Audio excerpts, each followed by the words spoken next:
support. The maestro, please!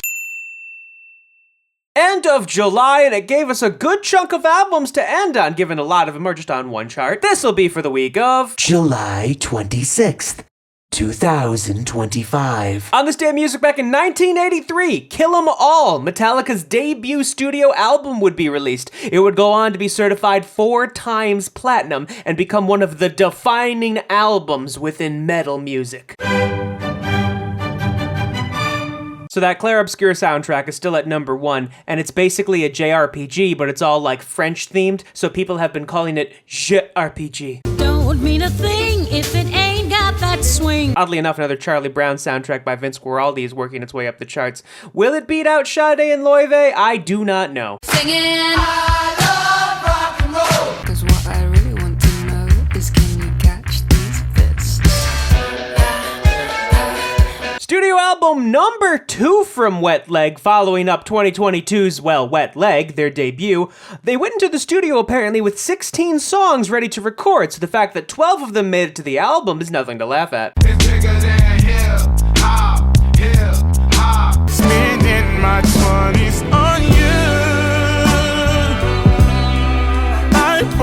Following up 2022's Give or Take, we finally have studio album number 2 from GIVÄON. And just like his first one, it is all him with no features. It's always the loud mouths that can't count. The right price, I put the AR in the safe's mouth. Yeah. Talk about it. Bring all the Not since 2009, but Pusha T and Malice have reunited to make Clipse once again. The album was originally planned for last year, but due to some label agreements, specifically with Kendrick Lamar's feature, it is now finally out.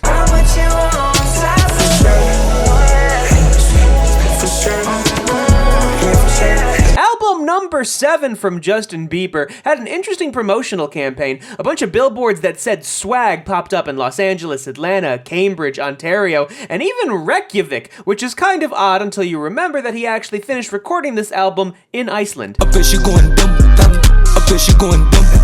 I bet you going dumb. I bet you going dumb. Straight up! Second compilation album coming out of Cactus Jack Records, Travis Scott's record label, and just inundated with rappers on this besides Travis Scott, Sheck West, Don Toliver, Future, Playboi Carti, Glorilla, Saw Baby, Tyla.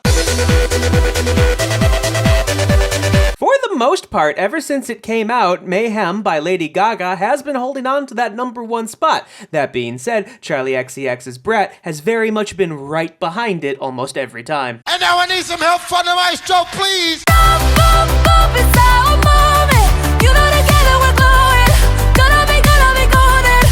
So remember when I said we might be doing a pop analysis on one of these songs? Well, you'll find out next week. It's always the loud mouths that can't count. The right price, I put the AR in the safe's mouth. Yeah. Talk about it. Bring all the So obviously, as I mentioned earlier, Kendrick Lamar has a feature on the album, but there's also Nas, Pharrell does a lot of the production, The Dream, John Legend. It's pretty stacked. That's what I want, that's what I want.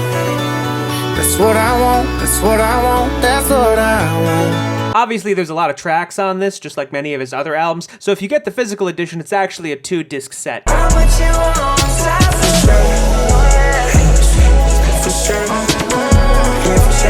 So obviously this is Justin Bieber's album, but on the last track on this, Forgiveness, it's actually performed by Marvin Winans, and Justin Bieber is just providing additional vocals. I bet you going dumb. I bet you going dumb. I bet you going dumb. I bet you going dumb. Straight up! The original version of the album actually only had 17 tracks, but 6 days after that was released, they made a bonus edition which added 3 more tracks that also added Yeet to the album's already very heavy-hitting lineup. And that's a wrap on July. Come back next week for 1, a pop analysis, and 2, to see how August starts us off. And now I need some help from the maestro, please! Maestro!